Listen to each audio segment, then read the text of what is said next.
দুটি লরির মুখোমুখি সংঘর্ষ, আর সেই সংঘর্ষে আহত হয়েছে একাধিক।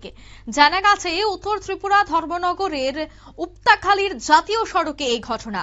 আহতরা হাসপাতালে চিকিৎসাধীন। এলাকায় তীব্র চাঞ্চল্য এবং ছবি দেখে আপনারা বুঝতে পারছেন যে ট্রাকের সামনের অংশটি কিন্তু পুরোপুরিভাবে দুমড়ে মুচড়ে গেছে।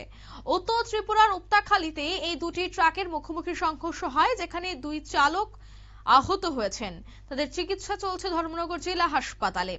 অন্যদিকে জানা গেছে জাতীয় সড়কের উপর এই ভয়াবহ দুর্ঘটনায় এলাকা জুড়ে কিন্তু চাঞ্চল্য। আজ সকালে দুটি ভারী ট্রাকের মুখোমুখি সংঘর্ষ হয়। বর্তমানে জানা গেছে যে আনুমানিক প্রায় 7:15 নাগাদ সকালে 8 নম্বর জাতীয় সড়কের সামনে এই দুর্ঘটনাটি ঘটে। পুলিশ জানাচ্ছে যে বিপরীত দিক থেকে আসা দুটি পণ্যবাহী ট্রাকের মধ্যেই প্রচন্ড গতিতে মুখোমুখি সংঘর্ষ হয়। দুর্ঘটনা কবলিত গাড়ি দুটি নম্বর হচ্ছে NL01K8107 এবং UP21CN 7088। সংঘর্ষের তীব্রতায় দুটি ট্রাকে ব্যাপকভাবে ক্ষতিগ্রস্ত হয় এবং চালকরা ভেতরে আটকে পড়েন। ঘটনার খবর পেয়ে দ্রুত ঘটনাস্থলে পৌঁছায় পুলিশ এবং উদ্ধার কাজ শুরু হয়।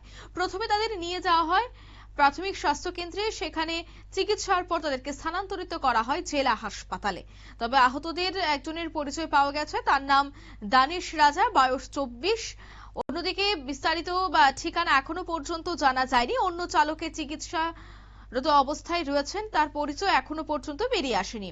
পুলিশ সবটা বিষয়ে তদন্ত করছে। তবে হাসপাতাল সূত্রের খবর, বর্তমানে দুই চালকের অবস্থায় স্থিতিশীল রয়েছে। কে উঠে আসছে বিস্তারিত, প্রত্যক্ষদর্শীদের কি বক্তব্য শোনাবো।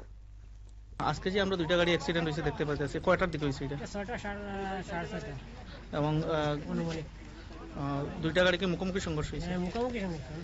গাড়ির মধ্যে কি মানে কোনো মালটালা ছিল? মালটা দিয়ে ইনকল আছে মানে একটা গাড়ির মধ্যে, আর একটা গাড়িতে এটা খালি গাড়ি। খালি গাড়ি। অনুমানিক কয়টার দিকে অ্যাক্সিডেন্ট? 6:30 দিকে। যারা চালক আছে তাদের অবস্থা কিরকম? তাদের অবস্থা একটু গুরুতর অবস্থা হয়েছে, রক্তাক্ত হয়েছে, গলা শরীর একটু কাটাকুটি হয়েছে। তারা হসপিটাল নেওয়া হয়েছে, প্রথম হসপিটাল নেওয়া হয়েছে উপতারিতে, এরপরে রেফার করা হয়েছে ধর্মনগর। এখানে আমরা আবার স্থানীয় লোক 3জন এখানে ধর্মনগরে গেছে রোগীর সাথে সাহায্য করার। তারা লইয়া গেছে।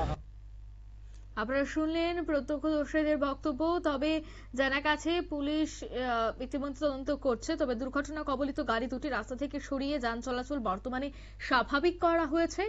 দ্রুত গতিতে থাকার ফলে এই ধরনের দুর্ঘটনা কিন্তু প্রতিনিয়তই হয়ে থাকে, হোক সেটা উত্তর জেলা, হোক সেটা দক্ষিণ জেলা বা পশ্চিম জেলা। সবটা ক্ষেত্রে ধলাই জেলাতেও কিন্তু প্রতিনিয়তই দেখা যাচ্ছে দুর্ঘটনার গ্রাফ বাড়ছে।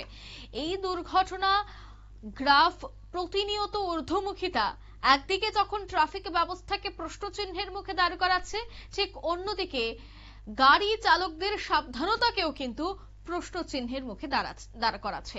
তাই একদিকে প্রশাসনিক তৎপরতা বাড়ানো খুবই দরকার রাস্তায়, ঠিক অন্যদিকে নিজের সাবধানতা নিজে বজায় রাখাও কিন্তু খুবই দরকার। সতর্ক হওয়া খুবই প্রয়োজন। নিয়ে নিচ্ছি ছোট্ট একটি বিজ্ঞাপন বিরতির সঙ্গে থাকুন।